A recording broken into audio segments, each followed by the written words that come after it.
Lux presents Hollywood.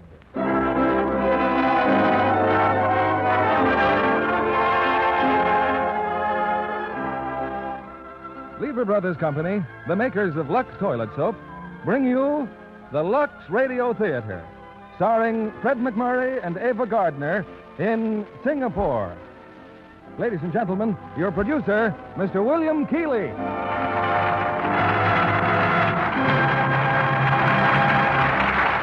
Greetings from Hollywood, ladies and gentlemen. Travel in the Far East introduces one to many fascinating places. None more glamorous or exotic than Singapore. I remember thinking, as I glimpsed its teeming wharves and tortuous alleys and sensed its age and oriental secrecy, what an ideal background it would be for a mystery.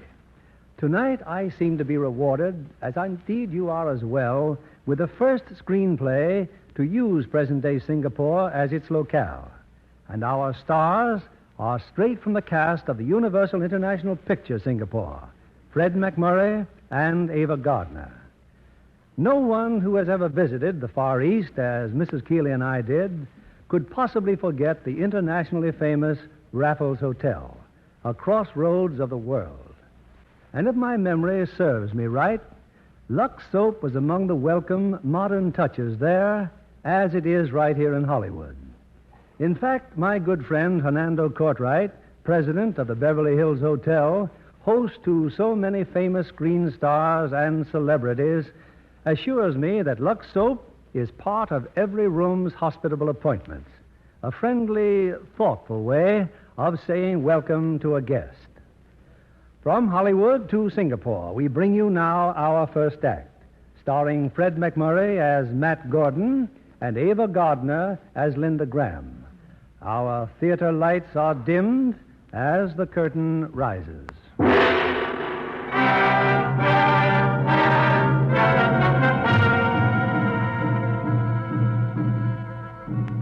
At the airport in Singapore, there's a modest group of officers of the British government. Among them, an office labeled Customs Division. Welcome back to Singapore, Mr. Gordon. Hello, Inspector. Won't you sit down? Well, all this attention, I'm overcome. So am I. I thought these old eyes were failing me when I saw your name on the passenger list. You know, Mr. Hewitt, I hoped you would have forgotten I ever existed. But how could I? How is the pearl business these days? Pearl business? You still don't believe me, do you? I've told you a dozen times my schooner carried nothing but copra. Why'd you come back, Gordon? Leave something behind? No, I just wanted to see what Singapore looked like again. Find out what the war did to it. I always loved Singapore. I have a little report on you here. Oh? Routine, I trust. More or less. Matthew Gordon, Lieutenant, United States Naval Reserve. Commanded motor torpedo boat, Solomon Islands, New Guinea. Silver Star, Battle of Surigao Straits. Congratulations. Thank you. You must have been very useful. You know those waters like a native. Oh, your passport? Ah. Here you are. Mm-hmm. Oh, by the way, where did you find those oyster beds? Off Labuan, wasn't it? Copra, Mr. Hewitt. The dried kernel of the coconut. Copra. Going to buy another schooner? No. Well, in case you change your mind, here. Summary of Regulations, Malay States, Section 211. Let me quote just one paragraph. Any person or persons convicted of removing pearls at sea and taking such illegal pearls into or out of a British colony shall be subject to a minimum of 10 years imprisonment. 10 years, huh? Before the war, it was only 8. But I guess everything's gone up, huh? I see a couple of other Americans were on your plane, Mr. and Mrs. Bellows. Tourists. Of course. Like yourself. Of course. Well, Mr. Hewitt, if you should want me for anything, I'm staying at the same hotel I was before the war. Thank you. I'll be in touch with you, Mr. Gordon.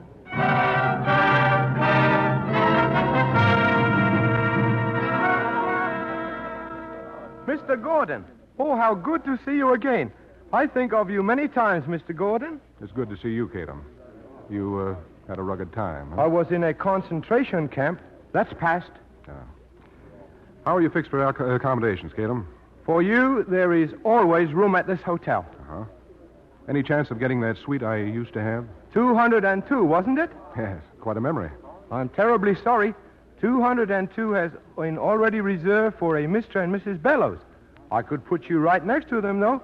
Suite 200. Right next door, huh? That'll be fine, Tatum. Oh, will you have my bag sent up? I think I'll drop in the cafe. Yes, Mr. Gordon.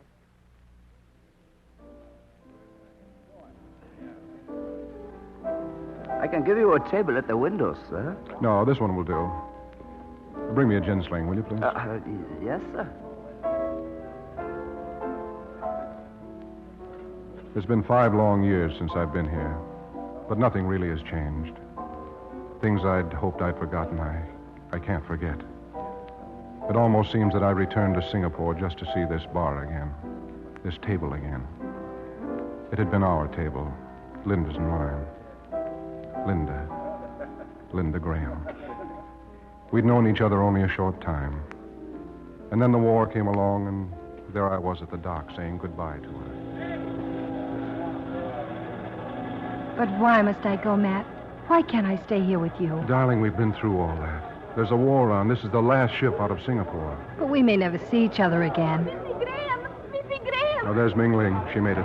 Oh, you did get through. Nobody keep me from saying goodbye to Missy. Oh, I wish I could take you with me. Missy is so kind. Maybe I'll come back after the war, Ming Ling. If I do, I'll find you. Here, take this. Missy's bracelet? Yes, my bracelet. I want you to have it. Thank you. Goodbye, Missy. I won't go, Matt. I won't. You've got to go, Linda.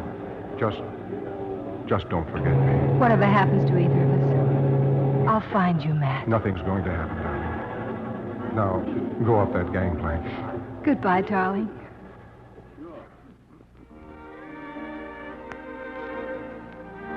I stood there watching Linda disappear in the crowded deck. I'd never felt so alone in my life. And then suddenly she was running down the gangplank and into my arms. I couldn't let her go again. I held her there as the hawsers slipped from the pilings, and the ship that would have taken her to safety slowly headed towards sea. 20 minutes later, we were here at this table, Linda and I. I asked the waiter for a telephone. Hello? Give me the desk, please. Oh, Tatum? This is Matt Gordon. Tatum, I'd like a room for a lady. Huh?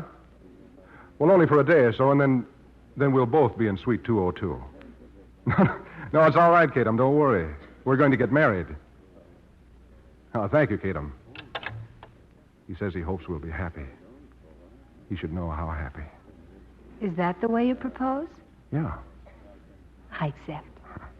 Oh, darling, I love you so much. Linda, you know what you're doing. You're sure. Well, there's only one thing I regret. You see, someone's on that ship out there that I miss terribly. Who?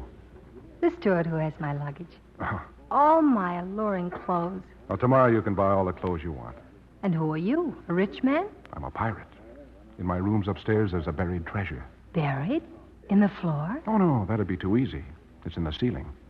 And if nobody else finds it, we'll have a fortune.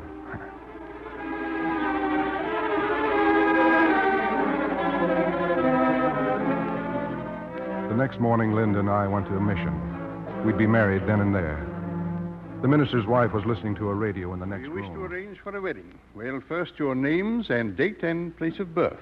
Matthew Gordon, April 26, 1910, Brooklyn. Let me see. That's in New York, isn't it? Since when? No.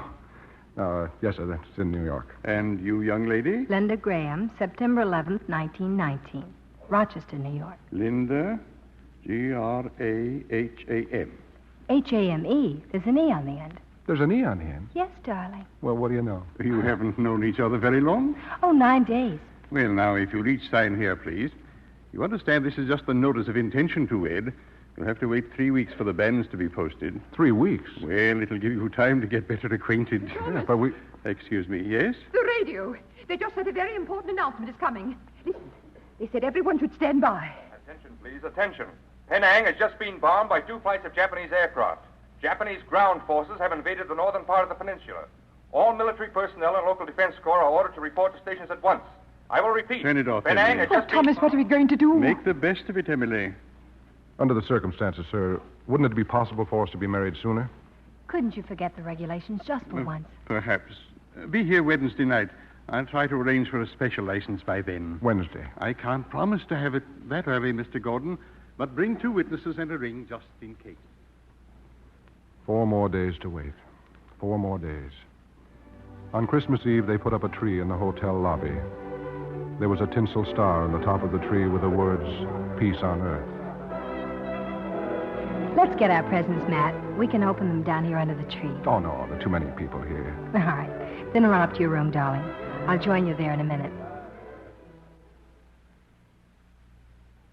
Linda had just come into my room when I became aware of a vaguely familiar scent, a special brand of toilet water. I went out to the balcony. No, let go of me. I knew I smelled a rat. You're tearing my shirt. It's real silk. You wear too much perfume, Sasha. I always told you that. Look what you've done. Material like this, it's irreplaceable. Oh? Good evening, mademoiselle. Good evening. What were you doing here, Sasha? Enjoying the view from your balcony. A perfect place to watch the Japanese attack Singapore. I'll try not to be here when they do. You're sailing off in your schooner? Looks like I'll have to, doesn't it? I hope you won't leave without seeing Mr. Moribus. That's why I came, to tell you he still wants to see you. Tell him I won't have the time. He'll be very disappointed. Well, my apologies for having interrupted such a charming tete-a-tete. Merry Christmas. And who is that? Sasha? Oh, he's part of the charm of Singapore. Who is he, Matt? I'll tell you about him sometime. And who is Mr. Marvis? Marvis? He's Santa Claus. All right, keep your old secrets. Here, your Christmas present from me to you. Hey. You know what it is? That's Burmese, isn't it? A Burmese ring. The Minla talisman. Mm-hmm. Means one life, one love. One life, one love. Thanks, darling. Well, here's your present. Come on, open it up. You'll have to excuse the wrapping. I tried to get some Christmas paper, but Matt! Oh, they're gorgeous. But they must have cost a fortune. I've never seen such pearls. You know how I got them? One day I was hungry, so I ordered some oysters. 100 oysters. I was pretty hungry. And when I opened them up, what do you think I found? In each one a little pearl. Wasn't that lucky? You fish for these pearls from your schooner. You're learning, darling. You used to say boat.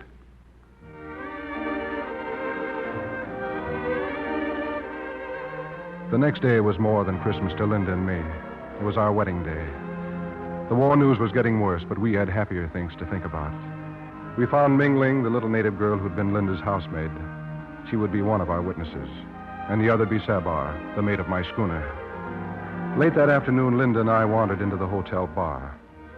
Waiting for us at this same table was an official of the British government, Mr. Hewitt of the Customs Division. I hope you'll forgive me. You see, I'm not here just to wish you two a Merry Christmas. No, I'm disappointed. I came to inquire about that string of pearls you're wearing, Miss Graham. What about them, Mr. Hewitt? A few weeks ago, you came to Singapore. Suddenly, we find you spending most of your time with Mr. Gordon. And equally suddenly, you appear with this remarkable necklace. What shall I call it? An arresting coincidence? Very arresting. You're implying that Matt stole these pearls? The word is smuggled, Miss Graham. I bought that necklace in America, in New York. May I ask where? You may, at Brett and Langhorne's. Then you'll forgive me if I send a cable to confirm that? Oh, no, I won't. But don't let that stop you. I hope you understand my position, Miss Graham. We have to try to clean things up, you know, with the Japanese practically at our gates. Well, I'll try to get a cable through. You'll hear from me, Miss Graham, with an apology or perhaps to confiscate that necklace. You performed beautifully, darling. Thanks. Matt, what's this all about? Hewitt's right, of course. I smuggled the pearls. Well, now that the necklace is mine, can I do what I want with it? Sure. Then I'll give it to Hewitt, so he won't bother us anymore. Oh, that won't stop him. Oh, what else does he want? A little bag of loose pearls worth $250,000. Where are they? In your room? That's what Hewitt would like to find out. Just like Sasha tried to find out last night. Can't you sell them without smuggling them? Sure. For about a fourth as much.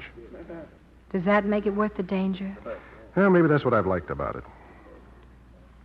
Have you planned to do that all your life, darling? I don't know. Plans change, Linda. Like I never planned to get married, but I'll be married in 4 hours. Come on, let's get down to the schooner. I want to make sure we get out of here tonight.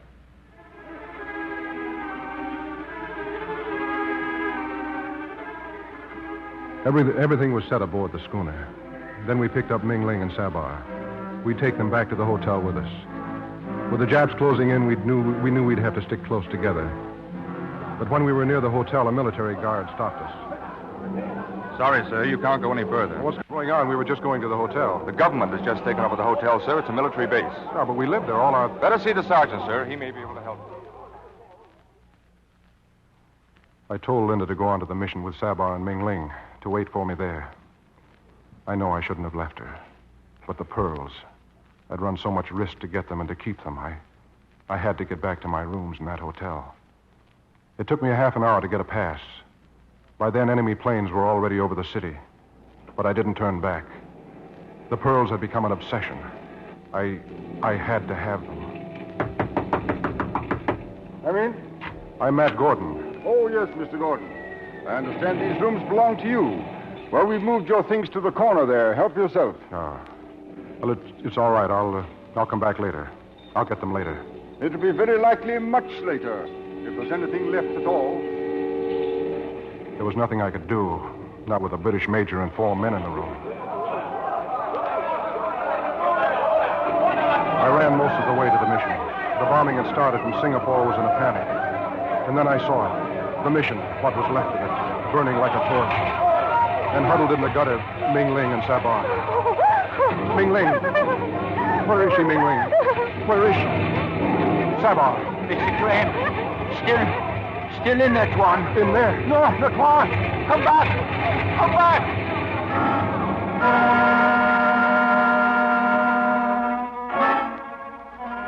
I tried to find her.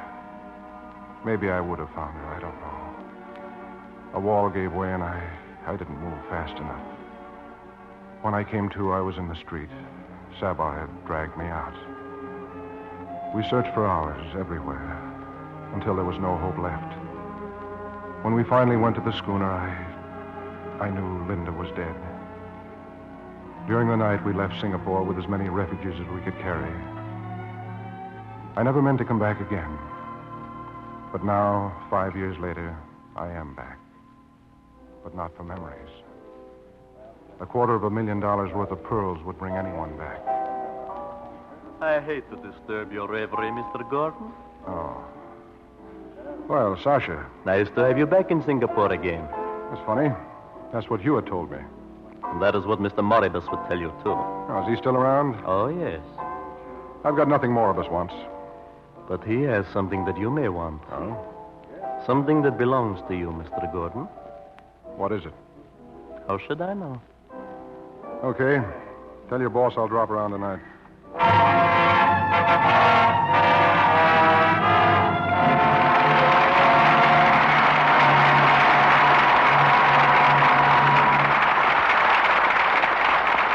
In a moment, we'll return with Act Two of Singapore.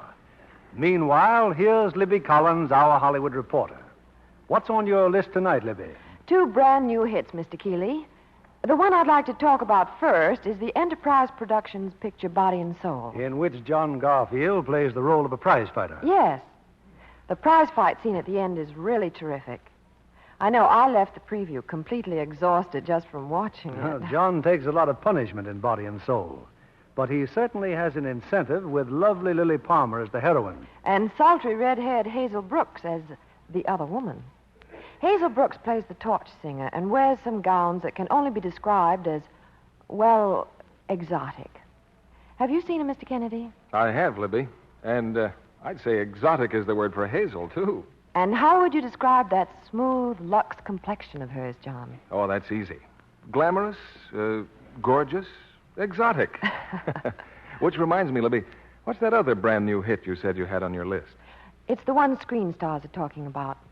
It's a new version of Hollywood's own beauty soap. The big new bath-size cake. With that same delightful Lux soap fragrance. Lots and lots of that wonderful creamy lather. In a handsome, larger cake. It's exotic. Say, that seems to be our favorite word tonight, Libby. Well, doesn't it help describe our exciting new beauty product? You're right. That fragrant satin smooth cake has glamour. Screen stars love it. Hazel Brooks told me how much she enjoys her daily beauty bath with his new luxury cake. Says her Lux soap bath makes her feel like new after a long day on the set. And now, the new bath-size Lux toilet soap is available to women everywhere. Why not ask for it when you shop tomorrow? It's in the familiar sampler wrapper, and it's the same fine quality Lux toilet soap you've always used. Only the size is different. And by the way, the men in your family will be keen about this new bath cake, too. We return you now to William Keighley. Curtain time for the second act of Singapore, starring Fred McMurray as Matt Gordon and Ava Gardner as Linda Graham.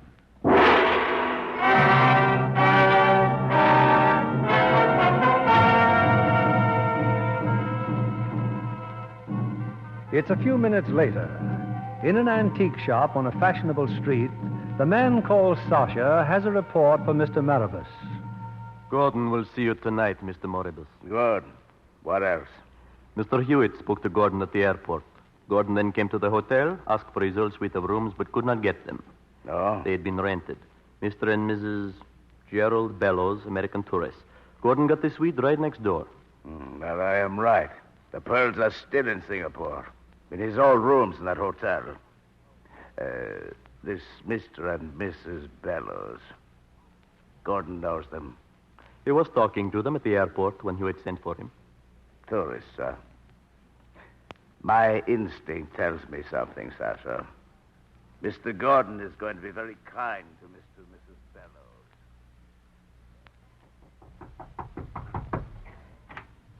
Why, Mr. Gordon. Gerald, look who's here, Mr. Gordon. I just thought I'd stop by and see how you're getting along, Mrs. Bellows. I know what it is to be a stranger in the Orient. Dad-blasted bathtub. Didn't they ever hear of American plumbing? Well, hello, Mr. Gordon. Say, you stopping here, too? Yeah, as a matter of fact, I'm right next door. But how lovely. Are your rooms comfortable? Oh, we think they're just Outside charming. of the bathtub, I mean. The reason I asked is that I lived in these rooms before the war. They hold a lot of memories for me. They're pretty much the same as they were. That is, they still could use a few coats of paint. And how? Take a look at that ceiling. You see those cracks? Oh, they're probably due to the bombings during the war. Well, what about that electric fan on the ceiling there? That could cause vibrations. Oh, yes, no? I suppose it could, but it'd be pretty warm without a fan, though. Well, I think it's all very quaint. And we leave the fan alone, Gerald. Well, if there's anything I can do, there's one thing you can do. Could you tell us where that temple is in the Southbridge Road? Oh, gladly. They say it's a must for every tourist. I should say it is. There, you see, Gerald? We'll go there tomorrow. I'd be happy to take you if you like. That's wonderful.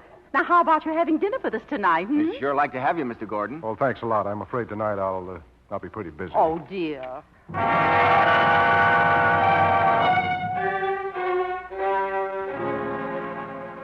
Mr. Gordon, come in, my friend. Come in. Well, this is indeed an honor. Your boy, Sasha, tells me you're holding something for me. What is it, Mr. Moribus? Oh, we'll get to that. You're looking very well. How was the war? Very absorbing. How was yours? Oh, not too bad. I rather like troubled times. They keep the police occupied. Looks like you're back in business.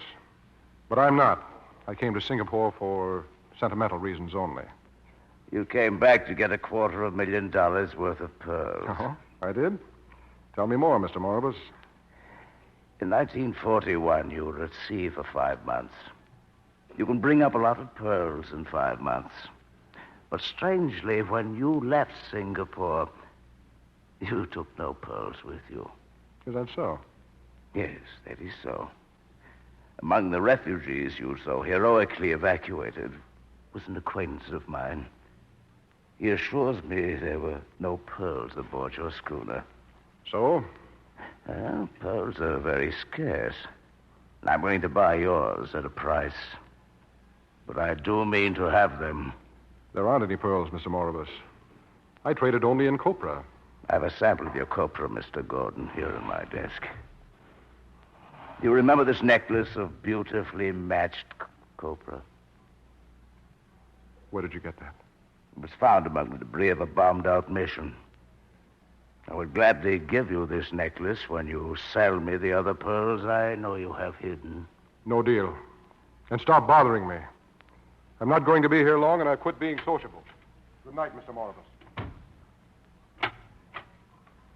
You heard him, Sergeant. Yes. He does not want to be sociable. But we do. Watch him closely.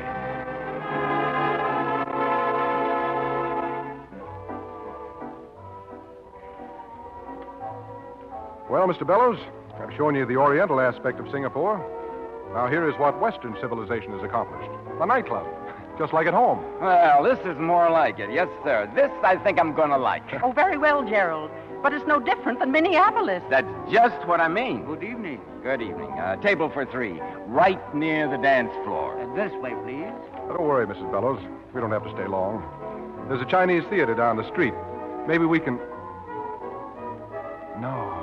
What's the matter? I just saw some... Would you excuse me, please? Well, what came over him? I don't know. Oh, come on, Gerald. You probably just recognized someone.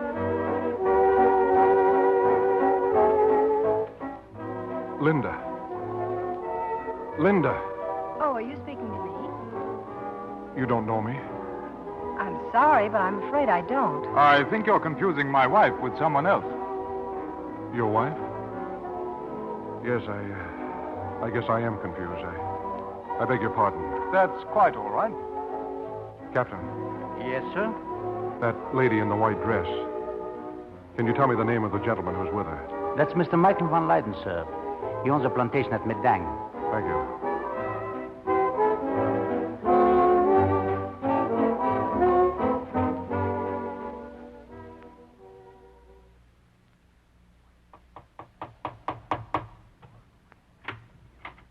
Good morning, sir.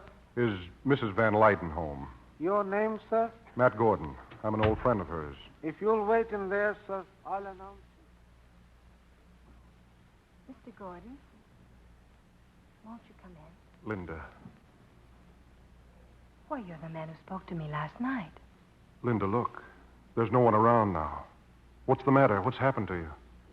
Why don't you want to know me? But you must be mistaken. My name isn't Linda. Linda Graham with an E on the end. Doesn't that sound familiar?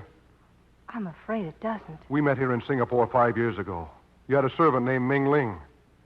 Ming Ling? You've forgotten her, too, huh? And I suppose you don't remember Commissioner Hewitt either. Yeah, come along, darling. We're waiting for you to play doubles.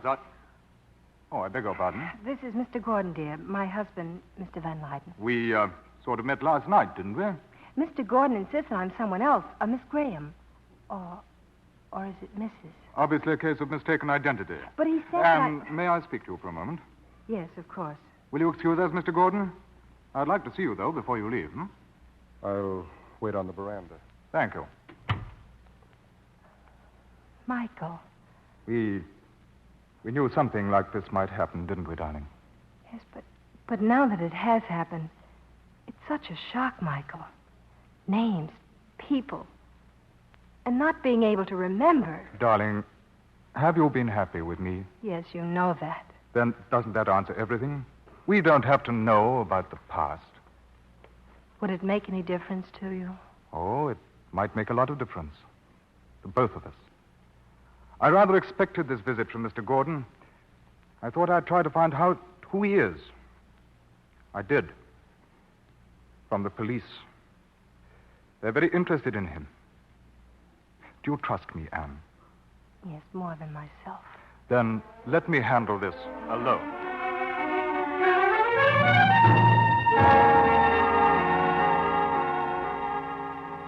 Sorry to keep you waiting, Mr. Gordon.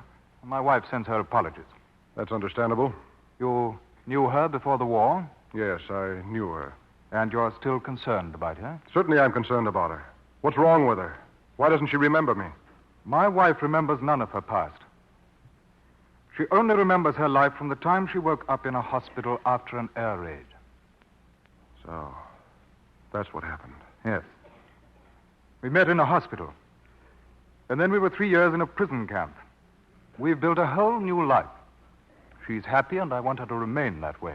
How can she be happy when she doesn't remember the greater part of her life? Maybe the best part. What kind of happiness is that? Mr. Gordon, I don't care to know about my wife's past. Maybe you don't, but I think it's up to her to decide which part of her life she wants to remember and what part she wants to forget. Anything else? No. Not for the moment, Mr. Van Lyden.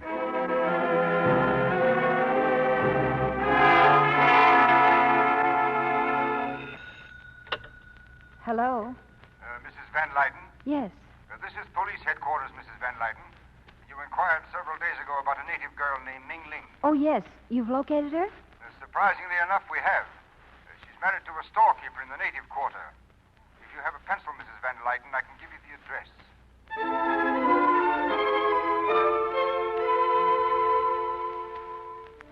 Missy Graham. Oh, Missy Graham. I thought you were dead. You're Ming Ling. Ming Ling, yes, yes. Oh, so happy you come here. Have chair, Missy. I make tea. No, wait. Ming Ling. You no remember, Missy? Look, on my arm, bracelet you give to me. Always wear it. Always. Oh, Missy Graham. Missy Graham.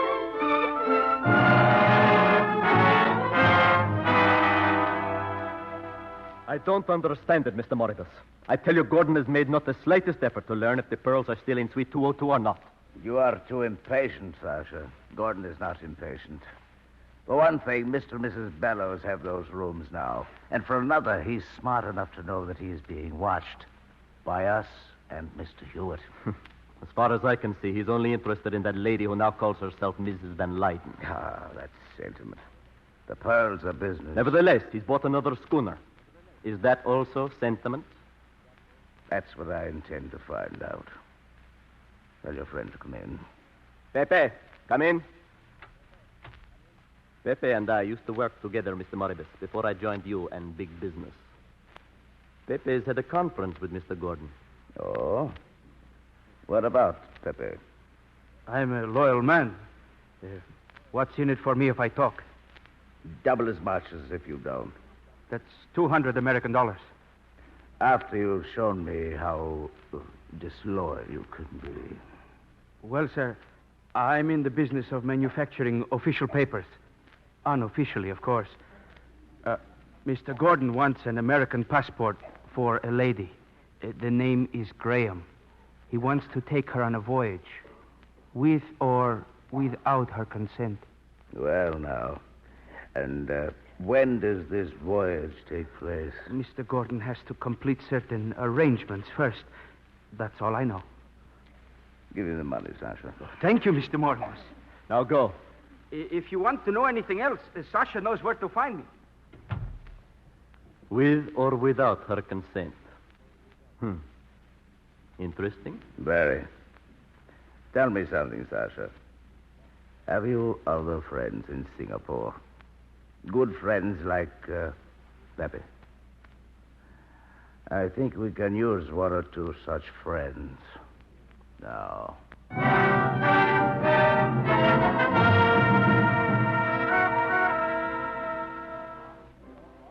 And since they told me at the desk that you'd be back, Mr. Gordon, I decided to wait for you here in the bar. I hope you don't mind.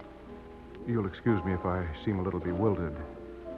After what's happened, I hardly expected you to be calling on me. Where's your husband? At the plantation. He doesn't know I'm meeting you. This may sound silly, but how did you happen to wait for me at this particular table? I don't know. Why do you ask? I just wondered. I came in town to see someone, a native girl named Ming Ling. You found her? Yes, that's why I'm here. Ming Ling also says that I'm Linda Graham. What else did she tell you? Everything. It was like hearing a story about someone I didn't know. Someone who's dead. I remembered nothing. All right. If Linda is dead to you, let her be dead. But we're alive, you and I. We're sitting here. The same hotel, same bar, the same table, just as it was 5 years ago. Can't you see that it doesn't make any difference if you remember or not? Linda, if I'd never known you, if I were seeing you today for the first time, I'd fall in love with you just as I did before. Can't you see that? And it's got to be the same with you. It is, isn't it? Answer me. There is no answer. There can't be. Because you're married. Because I know there's no happiness if it means hurting someone else. Didn't my husband tell you how we met? Yes. He said you were both interned. During the whole war. I was lonelier than anyone else. You see, I didn't even have memories. The present was completely empty, cut off from everything. And without Michael, there would have been no future. And you want me to keep out of it? Is that what you're trying to say? Yes. I won't see you again. What are your plans? Whatever they were, they've changed in the last couple of minutes. Whatever they are, I wish you good luck.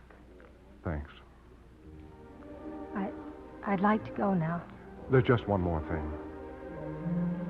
This ring. I want to give it back to you. There's an inscription. One life, one love. Goodbye, Mr. Gordon. Goodbye.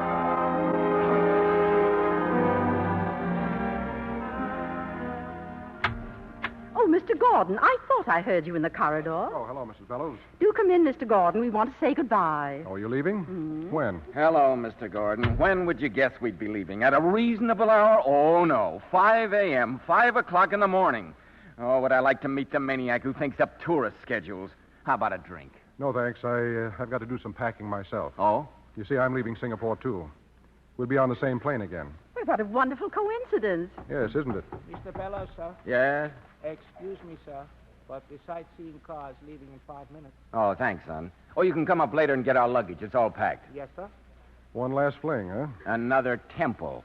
Muriel just won't give up. It's got a gold-plated roof. Gold leaf, dear. I still say asbestos shingles are cheaper and better. You'll be back here for dinner? No such luck. This tour goes on half the night. Well, I'll see you at the airport then. Have a good time. What a nice young man. So friendly. This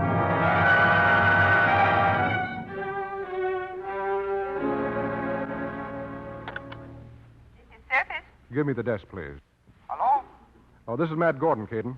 Yes, Mr. Gordon. Do you know if Mr. and Mrs. Bellows have left yet? Oh, yes, sir. The sightseeing car left about 5 minutes ago. Oh. Well, it's nothing important. I'll see them later. Thanks, Caden. Oh, no. It was nothing important at all. Just $250,000 worth of pearls. The key to their room, Suite 202. For 5 years, I've hung on to this key just to... Hey, wait a minute, sucker. The pearls are tucked away in that casing around the electric fan on the ceiling. Well, you take them out. But then what? What do you do with them? You hide them again. Where? Yeah. In their luggage. In Gerald Bellows' Gladstone bag. As simple as that. Yeah. Just as simple as that.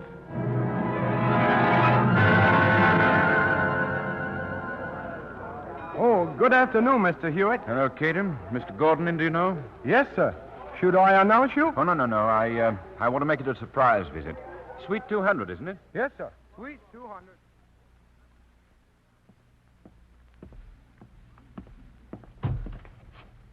Hello, Mr. Gordon. Hello, Commissioner. Homesick for your old rooms? No, I was just saying goodbye to some American friends of mine. Just a social call. I'd like to meet those friends of yours. Well, they seem to have disappeared. Mr. Bellows?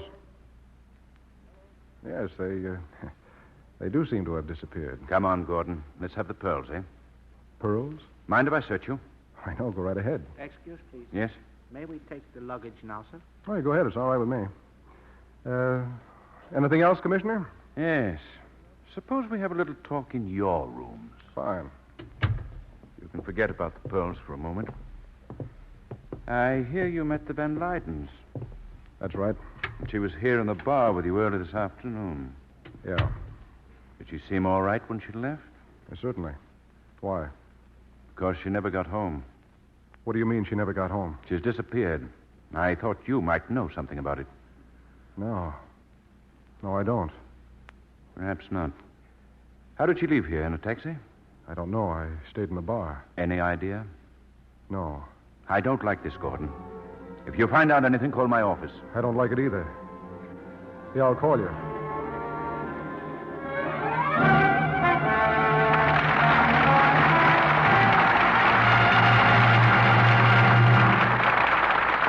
pause now for station identification.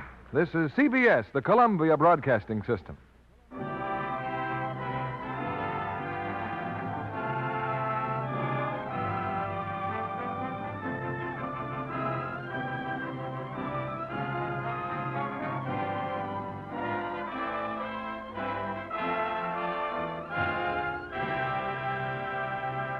In a moment, we'll be back with Act 3 of Singapore. Our guest tonight is an interesting young lady with an interesting job. Let me introduce Miss Billy McKim. I let her tell you about the work she does.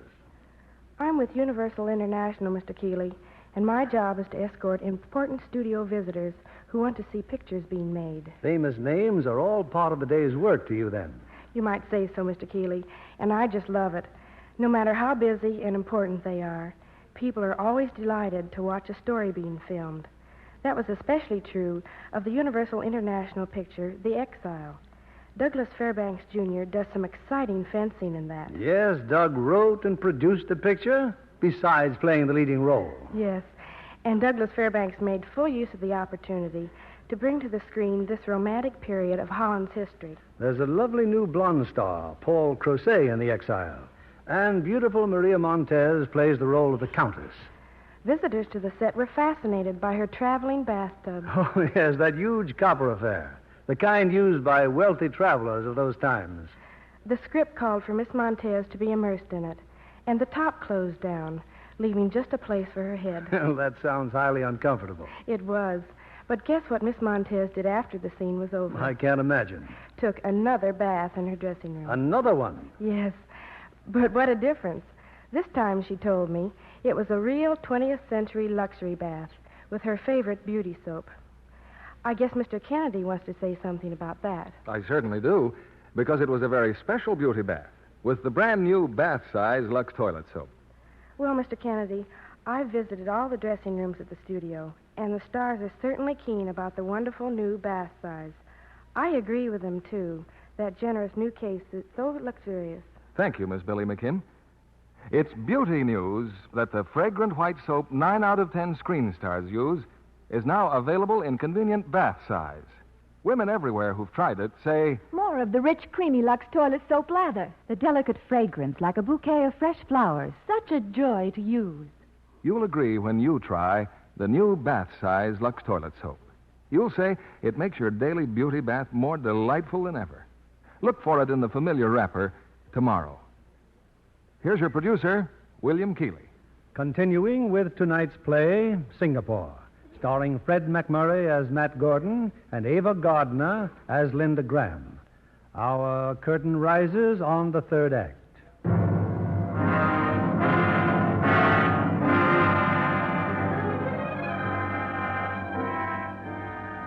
News of Linda's disappearance has sent Matt Gordon directly to the antique shop of Mr. Maribus.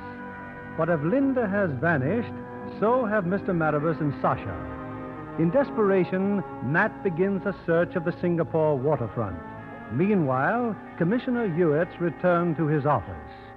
I'm sorry, Van Leyden, no sign of your wife as yet. And what about Gordon? Why didn't you arrest him? Because I don't think he knows where your wife is. But he's a criminal, a smuggler. He's a gambler. He smuggled because he loves the risk. And making a fool out of me is an added incentive. Well, if you can't get the truth out of him, I will. In my opinion, he's as anxious to find your wife as we are. Did he tell you why Anne went to see him today? No, but I can guess. Commissioner? Oh, yes. Come in, Tolson. Well, Mr. Chin is with me, sir. He says he sold a schooner to Matt Gordon 2 days ago. Mr. Chin? Good evening, sir. About that schooner. Did Gordon give you any reason for buying it? No, sir. I asked him if he was going after copra again, and he said no. Was that all? He did make a joke. He said the sea was a good place to get one's health back. I said he didn't look sick, and he said he wasn't. There you have it, Hewitt. Anne's health, her mental health. What else could he have meant? And you tell me he's not involved in this? Tolson.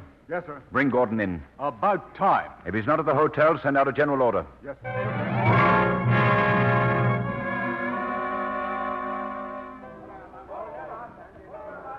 Hello, Jimmy. Oh, Mr. Gordon. Well, Long time, not had the pleasure. Yeah, I've been away. Oh, you come here to gamble. Play the game downstairs. Come, I show you. No, I just thought you might be able to help me, Jimmy. Oh. Has Sasha Barter been around? Him? He does not come here anymore. Now he has place of his own. Macaw Cabaret, Sunflower Street. His own place, huh? Ah. Well, he's coming up in the world. Thanks, Jimmy.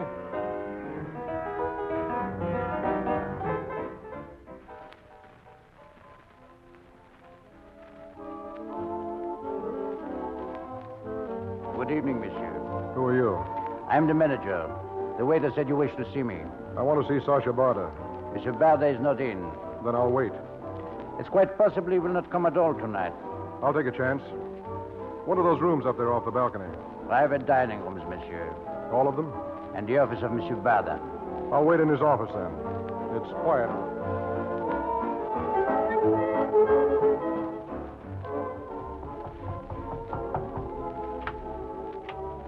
What do you want? Someone is here looking for Sasha. Gordon? Yes, he's in the office. Go downstairs and stay there. I have no wish to kill you, Mrs. Van Lyten. But believe me, if necessary, I will. I would believe him if I were you, madame. Where are the pearls? Where did Gordon hide them? I've told you 100 times. I don't know. Where are they? I can't remember. I can't remember anything. Where did he get the pearls for this necklace he gave you? But I've told you I've never seen that necklace before. You're lying. You were in his room that night 5 years ago. The night he gave it to you. I don't remember. I beg of you to start remembering soon, or you won't ever be able to remember anything. I think the young lady is loyal to her friend.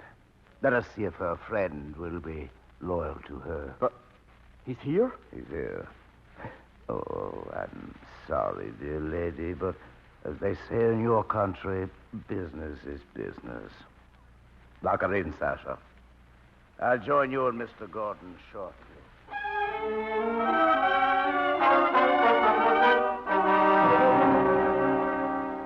Mr. Gordon. Well, I'm delighted. Skip the preliminaries, Sasha. You know why I'm here. To bring the pearls, perhaps? Mr. Moravus always said you would listen to reason. You smell good, Sasha, but you're not very bright. You're not very bright, and not very fast. What was the idea of the gun, Sasha? What do you want? I want you to talk. I want my share. What share? The share of the pearls you stole. Don't try to tell me you didn't. Oh, but I didn't, Mr. Gordon. Really, I didn't. Won't you turn around, Mr. Gordon? I'd hate to shoot you in the back. Yeah, I see your point. Pick up your gun, Sasha. Sasha. Now, what was the meaning of that? He hit me. I hit him. Let us be sensible, Sasha. Mr. Gordon, what makes you think we have the pearls? All right. If you want to play games. You got them out of my room where I had them hidden. Well, you can keep them, but all I want is my cut. I'll gladly pay you, but unfortunately, we have no pearls. You still have them, or someone else has. No one else knew where they were except one person, and she... Yes. And she what? Nothing. You're overly chivalrous. But many gentlemen make the same mistake of trusting the lady of the moment. Yes. Yes, there was a girl. She was scared to death when I ran into her again. And only this afternoon she came to find out if I was suspicious of anything. Sasha's not the only fool in this room. Self-recrimination will get neither of us anywhere. Yeah, but I'll find her, see? I'll show her who's so stupid. The lady is here, Mr. Gordon. She's here? I cut out the kidding. I'm not in the mood. You're a difficult man to convince. Come with me. Come along, Sasha. Mrs. Van Lyten, huh? Well, you're smarter than I thought, Moravus. They keep asking me about pearls. What do they want of me? What do they want of you?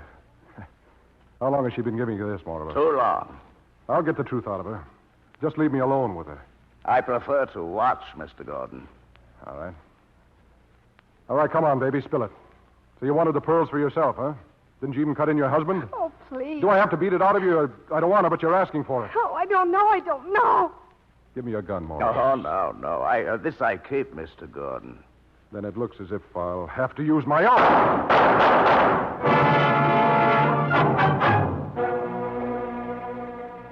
Mr. Hewitt. Pulitzer. He's here. Gordon is here with Mrs. Van Lyden. Gordon? She's been hurt. She's unconscious. Tolson, give him a hand. Well, what's happened? Anne, darling. There was some shooting. A bullet grazed her head. I guess I caught one, too. Call her, Dr. Van Lyden. Where did you find her? You've got a police report. Marcia and more of us and Sasha. If you don't mind, I'd like to wait around and see what the doctor has to say about her.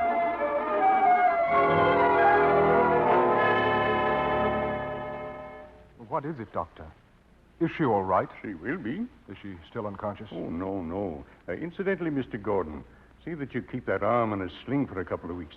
Now, about your wife, Mr. Van Lyden. Yes, Doctor. She seems to be under some great emotional strain. Yes, I'm afraid she is. Well, there's nothing more I can do now. I'll stop by again in the morning. May I see her now? Yes, but I'd like her to rest. Before I go in, Mr. Gordon, I owe you an apology. Forget it, Van Lyden. Goodbye. Goodbye. Where is he, Mary? Matt, where is he? Anne, darling. The bomb! Oh, look for him, Mingling. No, don't be frightened, darling. Oh, Michael. Everything's going to be all right, Anne. Oh, where's Matt? Matt Gordon. I've seen him again, haven't I? Yes. Where is he, Michael? He's gone. Oh, but I must see him. Oh, no. No, perhaps it's better this way. You love him, don't you? We'll go back to the plantation, Michael. Nothing will be any different. I'm so grateful to you. You've been wonderful to me. The best friend I've ever had. Gratitude? Friendship? Everything but the one word I want to hear. And that's reserved for him. And you won't admit it because you don't want to hurt me. I wish I deserved it. Oh, but you do. No. For 3 years I've known all about you. Why didn't you tell me? Didn't want to lose you. Oh. What happened to me? It's not your fault. But I could have helped you, and I didn't. That young doctor was on the plantation. He said he could cure you, but I sent him away. Do you still think I'm your best friend? Yes. And I'll try to prove it to you. There's still maybe time.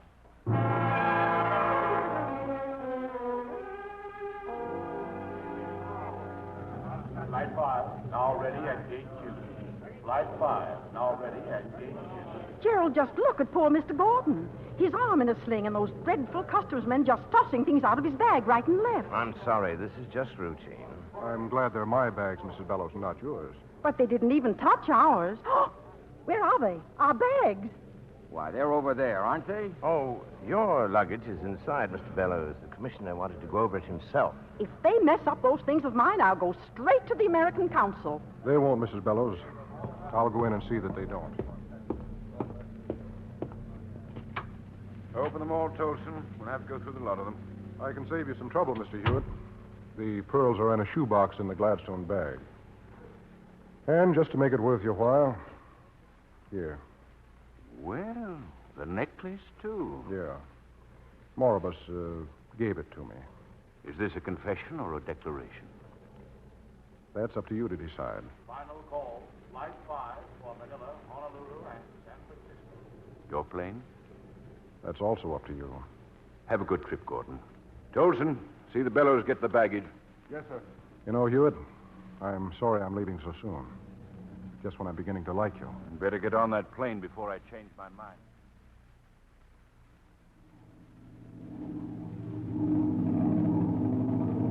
But we're turning back, Gerald. The plane's going back to the airport. Gerald, do something. Oh,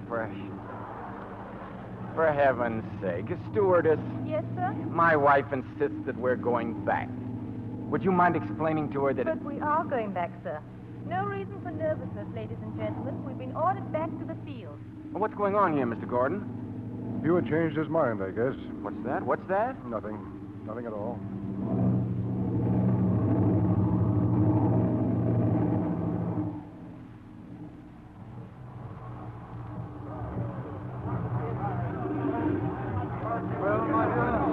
There it is.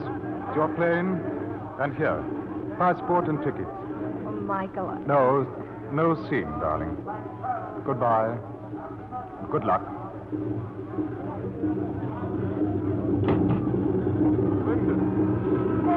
Matt, darling. Sorry to interrupt your flight, Mr. Gordon. Oh, I bet you are. What did that book of regulations say? A minimum term of 10 years? This term's for life, Mr. Gordon. Now take her on board and get out of here.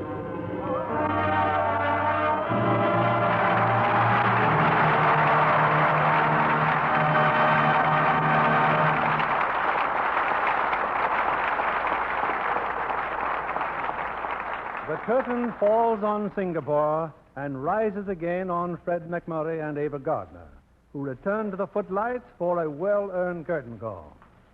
Incidentally, Fred, I understand you met Ava for the first time on the set of Singapore. That's right, Bill. It's one of the pleasant memories of the picture. That I can well understand.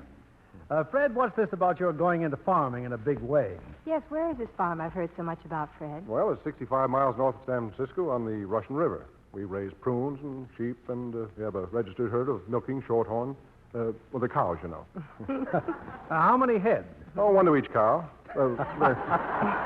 Strictly regulation, you know. Tail to balance and 4 legs, one on each corner. And you really get plenty of milk from this herd? Well, with meat prices the way they are today, all you have to do is give them a dirty look and they take a hint. Well, it sounds a lot easier than cattle ranching. Oh, it is, Ava. Joel McRae raises cattle for meat. He said it's just one big beef after another. Well, you know Ava was a farm girl, weren't you, Ava? Yes, I was brought up on a farm, Bill, back in North Carolina. Oh, is that where you get that wholesome country girl complexion, Ava? Or can we credit it to Lux soap? Lux soap gets the credit there, Bill. I use it faithfully for my complexion. I always have. Good for you, Ava. Well, Bill, how about slipping us the news on next week's show? And good news it is.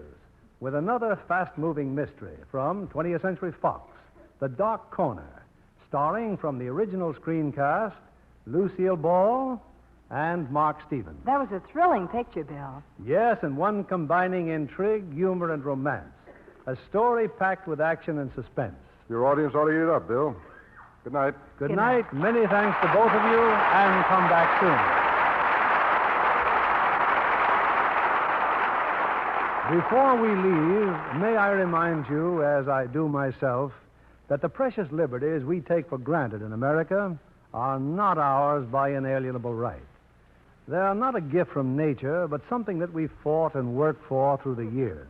Individual freedom. Let's never take that great American heritage for granted. For to continue to enjoy the freedom that we have today, we must be vigilant in its defense. We must exercise our powers of citizenship, our faith in liberty, to the extent that our free way of life will be a model for this troubled world.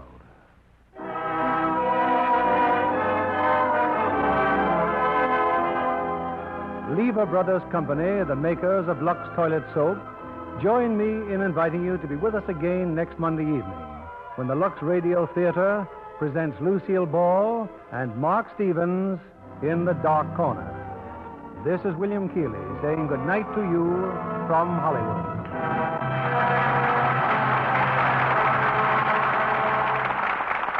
Fred McMurray is soon to be seen in the Lasky McCune production for RKO, Miracle of the Bells. Ava Gardner appeared by arrangement with Metro-Goldwyn-Mayer, producers of Green Dolphin Street, starring Lana Turner and Van Heflin. Heard in our cast tonight were Bill Johnstone as Hewitt, Ben Wright as Van Leyden, Jack Edwards Jr. as Sasha, and Charlie Lung, Edmund McDonald, Joseph Bell, Regina Wallace, Alma Lawton, Herbert Rawlinson, Lal Chanmera, Jack Crucian, Norman Field, George Sorrell, Guy Kingsford, Lois Corbett, and Eddie Marr. Our music was directed by Louis Silvers. This program is rebroadcast to our men and women overseas through the worldwide facilities of the Armed Forces Radio Service. And this is your announcer, John Milton Kennedy, reminding you to join us again next Monday night to hear The Dark Corner with Lucille Ball and Mark Stevens. Spry, when you bake and fry, Spry, for your cake and pie, Spry, it's your shortening pie. Rely on Spry. For crispy, golden-crusted fried foods, deliciously tender and full-flavored, try Spry. You get no strange off flavors with pure all-vegetable Spry. And note, Foods fried the spry way are just as digestible as baked or boiled. When you fry, Rely on Spry. S-P-R-Y.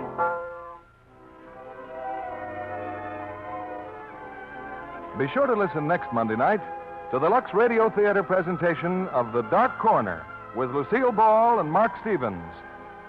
Stay tuned for My Friend Irma, which follows immediately over most of these stations.